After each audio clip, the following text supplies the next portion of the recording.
Kay's got this little tip for these melting moments that you guys are gonna love. I'd never considered it, never considered it. Hi everybody, welcome. Today we're making our first recipe for the Original Recipe Club. Now I've got a recipe here for melting moments. Now I haven't made melting moments for years. I'd forgotten about them until I received a recipe from Kay, Fremantle, WA. She sends a recipe for melting moments. Now when I read through this recipe, it brought back memories. I thought, oh, my grandmother's melting moments. I can't wait to make Kay's. So today we're making Kay's melting moments. Now I had a practice run over the weekend to make sure I got them right. I think I got them right. Kay didn't send any pictures with hers, but she did give some really good written instructions and some tips that I didn't think of. So let's make these melting moments. Now the recipe starts with 250 grams of softened butter. Not too soft, Kay says, keep your butter cold. Now there was a note in the recipe to say, make sure you sift your flour and your icing sugar.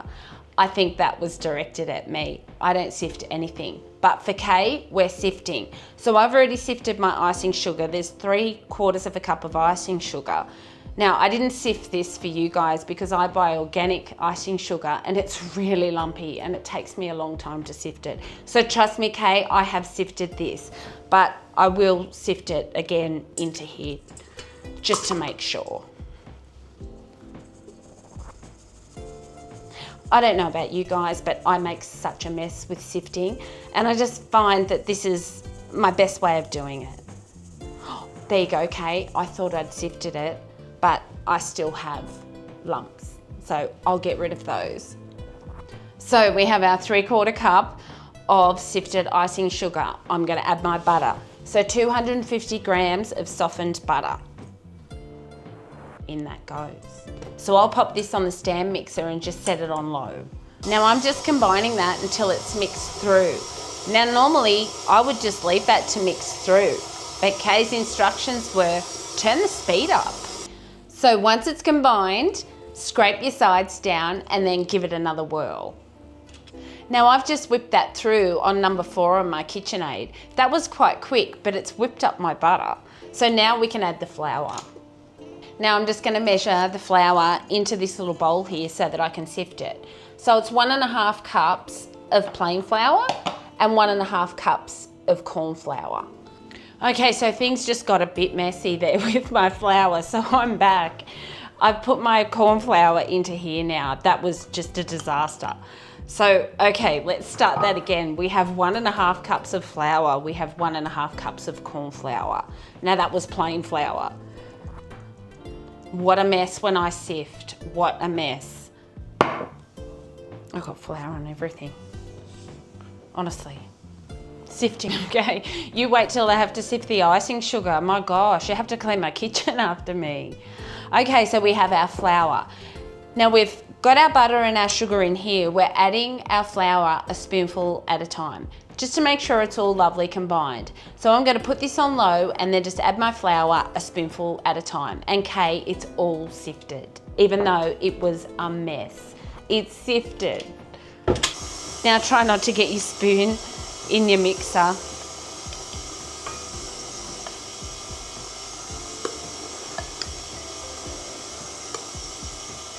Now just put that in a little bit at a time.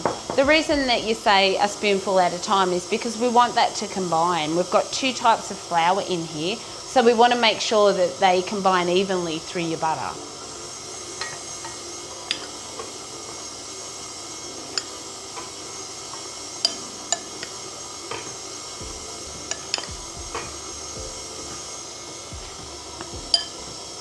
So that's all nice and combined. Now it's quite a stiff batter. It's a stiff cookie base. So you want to make sure at this stage, just check your dough. If your dough is at this stage and it sticks all over your hands, then just add a little bit more flour. But just make sure you keep the combination of the plain flour and the corn flour. And listen to Kay, sift the flour as you go. Even if you want a little spoonful extra, make sure you sift it. Now you can see with the dough, it has come away from the bowl quite well. So let's go ahead and make these melting moments, Kay's melting moments. So I've got 2 pans here. I've just lightly buttered those, butter as usual. Somebody said to me the other day, where's the butter? I know, where's the butter? The butter's on here, the butter's in here. Right up my alley, this recipe, isn't it? Now, the secret to melting moments is to keep them small. Now this is really hard. It's really hard to make a small biscuit. You feel like you're making them so tiny, but if I make mine tiny like this, they will come out to look like that. They will. I tested it. So we're making them tiny. The secret to a really lovely melting moment is that they look really delicate. They look really nice. They look special. They don't look like a big chunky biscuit that anyone can make. So, okay, I am going to do my best to roll these into perfect little balls and hopefully I get them right. So I'll keep rolling. Now I've got my dough resting here on my bench. My benches are quite cold. Now this recipe has 250 grams of butter in it. So the dough is soft the more you handle it. So if you're in a really hot climate, you just might want to pop this in the fridge for 10 minutes or something, just to let it cool down. By me having it here on my bench, it's staying quite cold. Kay's got this little tip for these melting moments that you guys are gonna love. I'd never considered it. So I'll keep going. So we have our little biscuits all laid out. Now, the key here, according to Kay's tip, is to get these cold. Now, like I said, these have been sitting here on my bench and it's a cool day today, so they're quite cold. Hopefully this works. If you're in a hot climate, pop these in the fridge now. Just for a couple of minutes, that's all it takes. You could start on the other tray while these sit in the fridge. And remember, your oven is on at 160. So now what we're gonna do, we're gonna press these out with a fork. So I've just got my fork and I've got a little bit of flour. I'm just gonna dunk my fork in the flour just to make sure that it doesn't stick to my biscuits. Now just tap your fork off because we don't wanna leave flour on the top of our melting moments either. Now, Kay says if these are cold enough and we press them down, we should see little cracks forming around the edges of the biscuit. Now I think I know what she means. So these ones that I cooked, when you press them down, sometimes the dough cracks. Now, it rarely happened on the ones that I made because I'd never considered doing it. So I've just pressed them down and mine are smooth around the edges. But Kay likes hers to have more of these little cracks around hers. I can't even find one of mine that naturally did it. By pressing my little biscuit, if it's cold enough, it should crack. If it's not cold enough, it won't crack. So we'll see if mine are cold enough. It cracked. I see what she means. Now when I cook that little biscuit, it's gonna have all those little cracks on it. It's gonna look amazing. Okay, I'm gonna keep going and keep on making my cracks.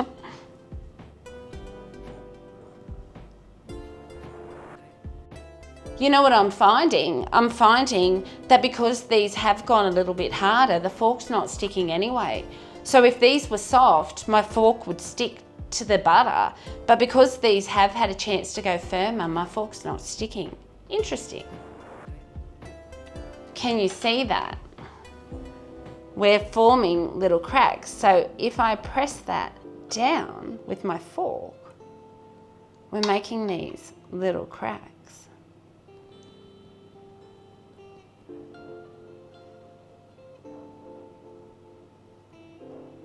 Fantastic. Okay, I'm gonna keep pressing and then I'm gonna pop those in the oven. Now we wanna cook these for about 8 minutes, 7 to 8 minutes, not 10 on the low side. The secret to a really good melting moment is to not colour it. We want no colour on these biscuits. Now these ones that I tested, I left them in a little bit long and they've got a little tinge on them. You shouldn't have that. A melting moment should be white, and that's not easy. They can be a little bit brown on the base, but ideally that on the base, that on the top. See how we go.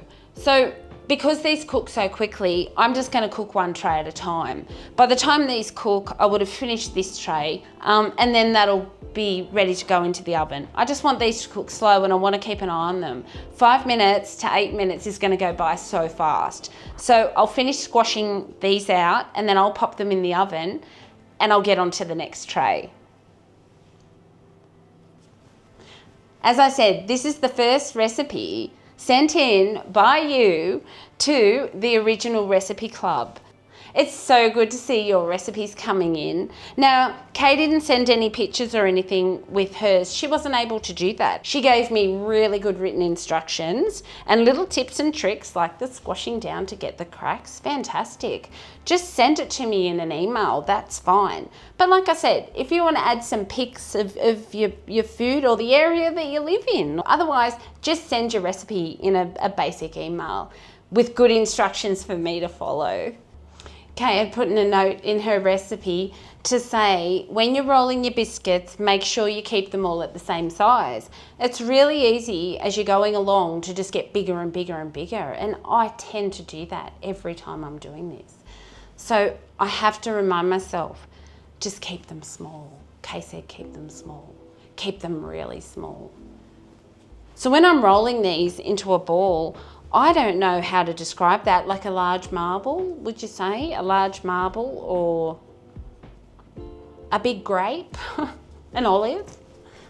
However you would, keep them small. It's only a tiny little ball. I'm only making tiny little balls for this size biscuit. So we're gonna get a lot of biscuits out of this recipe.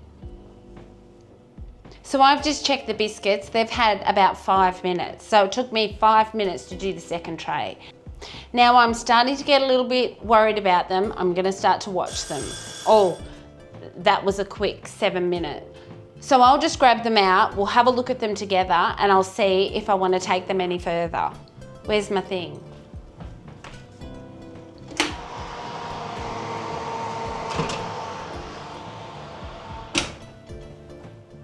Okay, so that was my 7 minutes. Now, when you check these, be really careful, the tray's really hot, but I've got my trusty oven mitt that Kay has chosen orange. Okay, so just touch them ever so lightly. Now they have a crusty surface on the top, so they are cooked. Trust me, they are cooked. Now I know they look really pale and they don't look like they're cooked, but they are. So if you've got a firm top and you're not pressing, now press lightly. If I squash my finger into that, I could squash the biscuit, but also burn myself. So just ever so lightly, and I can tell that they're firm. So pop them to the side and squash out the next tray, get them in. So that was 7 minutes in a fan forced at 160. Okay, so I've set that timer for 7 minutes, they're in. Now, by the time it took me to press those out, get them in the oven, my tray has cooled enough for me to touch. And I'm just gonna get these ones off this tray, put them on here, and then do another tray. We're probably halfway, so this is gonna make a lot of biscuits. These are the ones that I made with the same recipe. I just didn't press them out like Kay does. Now, when I'm getting these off the tray, just give them a little turn, and look, mine are white on the bottom. Perfect, no browning at all, none. Kay would be proud, I'm sure. So now you can see the difference between the ones with the cracks and without the cracks. I love the cracks. I think it's so rustic and beautiful. I love that. From now on, I'm making melting moments like that. I never considered to press them when they're cold, to crack them like that. I think it's a great idea. And these are gonna look so great once we ice them and sandwich them together. So as you can see, they just came straight off my tray. You can put paper on your tray, but I didn't need to. I don't need to waste the paper. And then we go again. Keeping them small. I just went in for a big one. Now this recipe used 250 grams of butter. Now I don't know about you guys, but butter used to come in a block of either 250 grams or 500 grams. Well, now it's 400 grams. So you used to be able to have 500 grams. This would be a double batch of biscuits, but now it's 400 grams. Just be aware of it when you're buying your butter, because you're paying the same price for 400 grams instead of 500 grams. 100 grams of butter is a lot.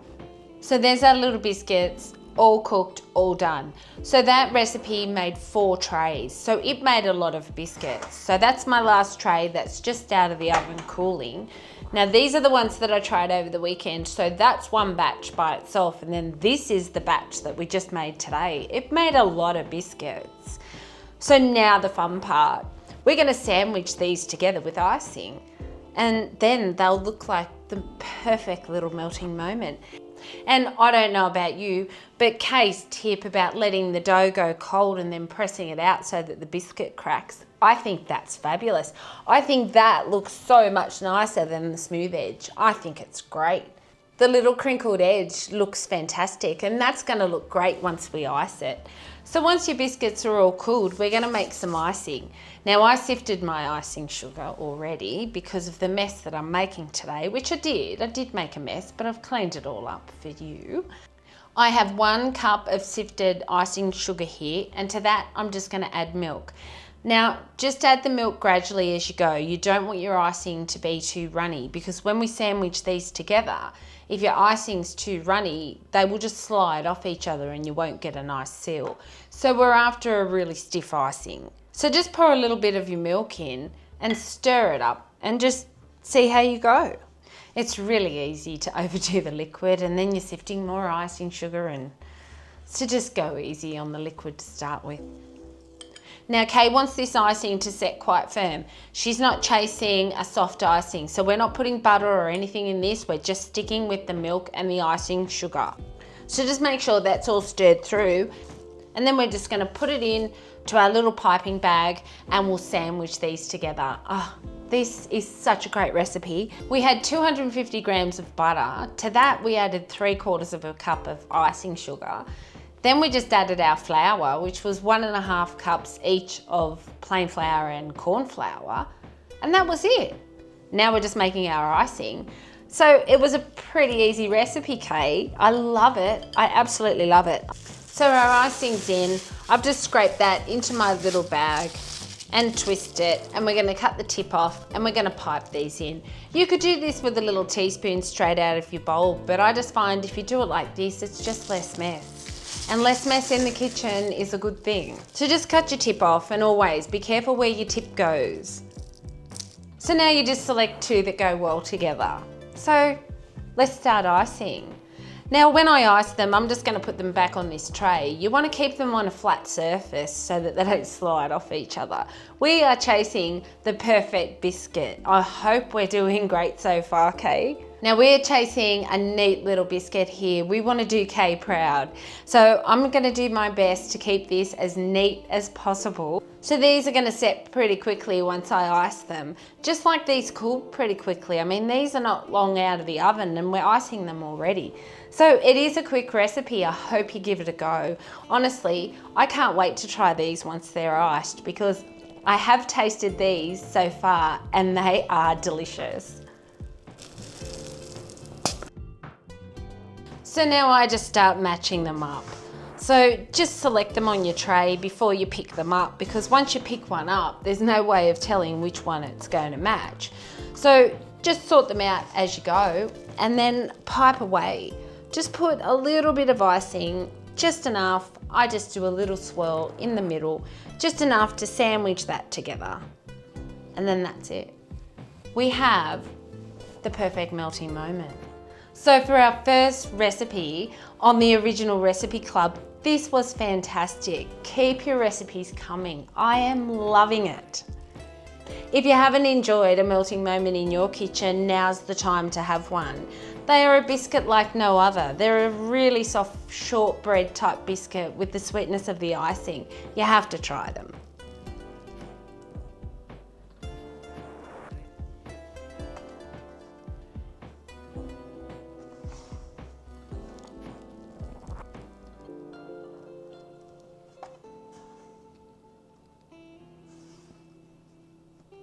Now when Kay sandwiches her little melting moments, she likes to give it a bit of a squeeze so that it dribbles out a little bit. I think that's a fantastic tip as well. So I'm going to do that to all of mine. And look at the difference. That's how I just followed the recipe as I would have made it for myself. But when I followed all Kay's tips, look how beautiful they turned out. They are just an amazing little biscuit. I am definitely keeping Kay's recipe. The only thing that I had to change was I ran out of icing. I think I was a little bit more heavy-handed than Kay is. Maybe I put a lot more icing, but that's okay because I needed to make it up anyway. So when I make this recipe again, I'm gonna change my icing to 1.5 cups of icing sugar, and then I should be fine. And this was our first recipe on the Original Recipe Club. Keep sending in your recipes, it's fantastic. And thank you, Kay. Thank you so much for sharing. This recipe has been amazing. Kay from Fremantle, WA. Thank you again. And hey, your pot holders are coming your way. Thanks for sending me which colour you like. So I'll keep icing these. You make sure you give Kay a big thumbs up for her recipe. It's fantastic. And don't forget, keep sending in your recipes. I can't wait. And they don't all have to be sweet. I know everything so far has been on the baking and sweet side, but send in your savouries. I eat savoury too. I don't just live on sugar, even though it looks like it at times. So until recipe 2 or the next recipe, however we want to do it, this was our first. Can't wait for the next. Keep sending them in. And until then, enjoy Kay's melting moments. See you next time.